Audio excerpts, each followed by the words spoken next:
자, 이화영 그 부지사의 옥중 편지가 공개되면서 지금 검찰이 멘붕이 오고 있는 상황이라고 하는데요.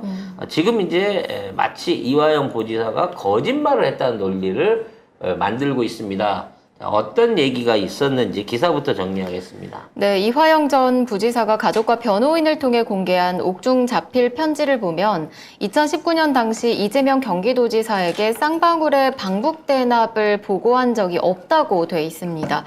이에 대해서 검찰은 구체적인 진술 내용을 확인해 줄 수 없지만 편지 내용은 사실과 다르다고 하고 있는데요.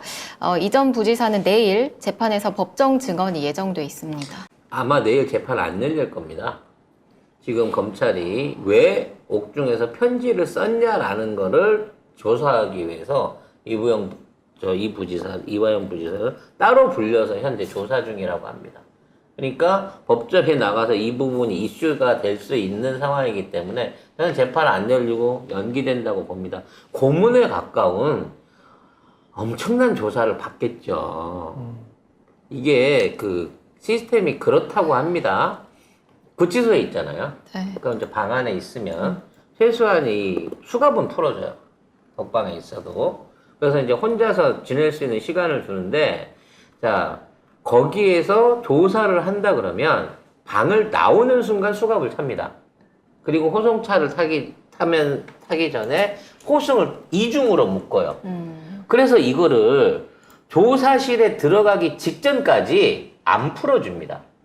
그러니까 검찰은 아침 9시에 가장 먼저 불러요. 이 검찰로. 그래갖고 저녁 6시, 7시까지 그냥 대기실에 놔둡니다. 그럼 하루 종일 수갑과 포승이 묶인 상태로 대기만 하고 있는 거예요. 그럼 이 상황에서는 가족 면회도 안 되고 변호사 접견도 안 됩니다. 근데 저녁 7시가 다 돼가지고 야, 오늘은 시간이 안 되니까 일단 귀소시켜. 그래서 구치소로 집어넣는 도로 오는 거예요.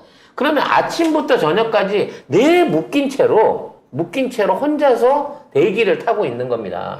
그리고 그 다음날 똑같은 짓을 계속 반복하는 거죠. 근데 그게 고문이죠, 진짜. 이게 문제가 뭐냐면 그 전에 그런 보도가 나왔었잖아요. 이재명 대표 관련해가지고 이화영 전 부지사가 말이 바뀌었다라고 얘기 나왔었잖아.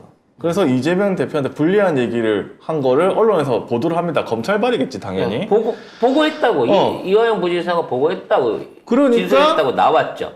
이거 아예 그 이화영 부지사의 부인이 탄원서를 써가지고 이거 아니다. 이거 인권 침해다. 이렇게 얘기를 하고 이화영 부지사도 이 편지를 자필로 써가지고 MBC에 내놓은 거잖아요. 그래서 이화영 부지사가 말씀드린 대로 지금 거의 10개월 가까운 기간을 이런 식으로 조사를 받고 있는 거고요. 부인하고 자식까지 지금 조사를 하고 있는 상황이잖아. 그래서 회유에 넘어갈까 걱정이 돼서 부인이 직접 면회를 해서 그랬대요. 넘어가지 말라고. 우리가 당할 몫은 우리가 당할 테니까 절대로 검찰의 회유나 협박에 넘어가지 말라고 부인이 말씀하셨다고 하더라고요. 부인이 대단하신 분이에요. 다른 분들 같으면 여보 그냥 우리라도 살아야지 어떡해요 라고 할 텐데. 그렇지. 네. 그런 식이겠지. 민주당이 신경도 안 써주는데 당신 혼자 안에서 버티는 게 뭔 의미가 있어? 이런 당신이 식이겠지. 이래갖고 본인 의지를 관철한다고 해갖고 우리 가족이 생기는 게 뭐가 있어. 당신이나 살아서 나와야지 라고 하는 게 정상일 것 같은데. 그쵸. 지금 이 상황에서 진짜 유일하게 의지가 될 수 있는 부위 그런 얘기를 한 거고, 그래서 자필 편지가 나간 거예요. 그랬더니 편지 썼다고 다시 대조사를 하는 거예요. 당연하죠. 얘네들 뻔하잖아요. 참고인 조사 받으신 분이 인터뷰했다고 네가 인터뷰를 해? 이러고 다시 불러가지고 그 자리에서 호통을 쳤대잖아요. 그렇죠. 그 조국 장관 관련해갖고도 그 관련된 증언자들 그러니까요. 인터뷰했다고. 인터뷰했다고. 증언 바뀌기만 하면 협박을 했었다고 하니까. 근데 나중에 친구가 미안하다고까지 양심 고백을 했잖아요. 아무튼 왜 이게 이런 식으로 가야 되냐면 이 대북 송금에 관련된 거, 그러니까 대북 지원금에 관련된 사안은 부지사 전결 권한입니다. 그러니까 굳이 시장한테 보고하거나 시장한테 보고하거나 특별하게 서류를 남겨야 될 이유가 아닌 그냥 전결 사안인 거예요. 그건 현지에서 만나가지고 북한이랑 하는 거기 때문에. 그러니까 왜 그걸 전결로 남겨두냐면 특히 외교적인 부분이라든지 특히나 뭐 북한 같은 예민한 국가하고 하는 과정 중에는 이걸 갖다가 일일이 서류를 해갖고 확인하고 진행하려고 그러면 진행이 안 돼요. 이거 이번에 북한 쪽 인사하고 우리 쪽 인사가 서로 만나자고 하는데 또는 뭐 갑자기 미팅을 잡자고 하는데 그거 지금 제가 허가해도 될까요? 일일이 물어보고 이거 할 수 있는 게 아니니까 그 안에서 도지사 전결로 연결시킨 건 연결시키는 거고 중간에 얘기할 수 있는 건 자기가 얘기하는 거예요. 예를 들어 이런 말도 할 수 있었겠죠. 이번에 이제 그 주장대로 한다고 하면 지금 있는 상황에서 북한이 네이로 주기로 했던 거를 그러니까 물건으로 주기로 했던 거를 돈으로 달라고 하니 그 네이를 팔아가지고 돈으로 지급해주는 방식으로 가면 어떻겠습니까? 라는 얘기가 있단 말이야. 그래서 이제 그거에 관련된 거를 이화영 부지사가 연결해주면서 딱 이 얘기 했다는 거예요. 자, 그런 얘기들 오고 갈 때, 북한 지원 오고 가는 상황이 있을 때, 혹시 경기지사 그 방북도 신경 좀 써달라고 얘기 좀 해주십시오 라고 했다는 거야. 이걸 조건으로 걸었다는 얘기가 아니라 뭐 그런 얘기들 다양한 거래 관계가 있을 때 그런 뉘앙스로 얘기한 적은 있다라고 인정을 했지만 이게 이재명 지사한테 지시를 받았다든지 또는 그러한 상황에 대해서 보고를 했다든지 돈을 지금 대납했다는 거잖아요. 지금. 그러한 그런 말도 안 조건을 되는 조건으로 해갖고 이걸 했다고 얘기한 적은 한 번도 없고 문서로도 남을 수도 없고 남았다고 하더라도 그거는 거짓말이 되는 거예요. 그러니까 결과적으로 이거를 연결고리를 시키기 위해서 이화영 부지사가 자기 권한을 오버해가지고 제가 말입니다. 네. 경기도지사님 북한 보내드리려고 제가 800만 불 돈으로 해갖고 넣으라고 했고요. 북한한테 또 그 조건으로 해갖고 초청해달라고 얘기했습니다. 이렇게 얘기하지 않는 이상 이게 공식으로 엮어지지가 않는 기소인 거예요. 이건 쌍방울 관련된 거고 이재명 도지사하고는 아무 관련이 없는 거예요 이게.